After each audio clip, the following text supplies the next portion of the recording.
Political poem.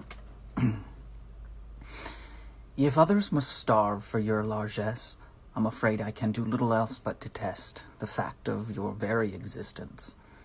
I must wish it expunged from this earth, that it no longer abort the world's rebirth. A resentment simmers sharp and keen, as a love unborn that might have been. Such is the settled detriment of my staid and strident sentiment, in one moment true, the next reversed, though to you belongs a blessed curse, or not to you, that is to say, at least the consequence of my regret is not a brunt you're meant to get.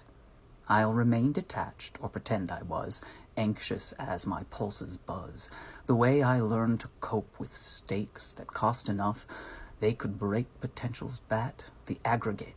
Twinkling, flapping, tea-room group of buddies fapping. There's nothing beyond this but more of this. Rinse, repeat, then clean the sink. The Wankosaurus is of course extinct, as his fossil brethren's bones desiccate, the mummy shambling past the brink, the world undone by stripped mind greed, bathed in wash of spilled back-alley seed. This poem may not quite hang together, but neither will future reports accurately reflect extremely patterned weather, which is the face of consequence when environmental systems collapse. And all for what? This fever dream, the cuckoo's egg of capitalism, that turns our children into bombs or drains their lifeblood pursuant to meaningless jobs. I simply cannot stand for the 1% atop this heap who charge the broader base for rent and keep most souls born trapped below the staircase they climb, false progress built on woe.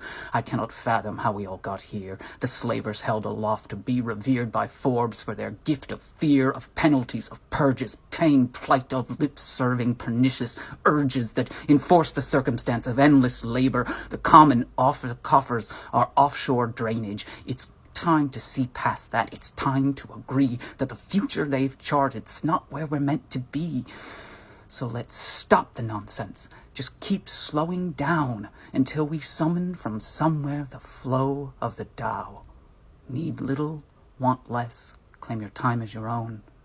Remunerate with your attention, direct your own ode. We cannot stay hung up over process of exchange, or the dithering will just continue until we can no longer configure ways to respond, ways to arrange, ways to keep lives being sunk into premature graves.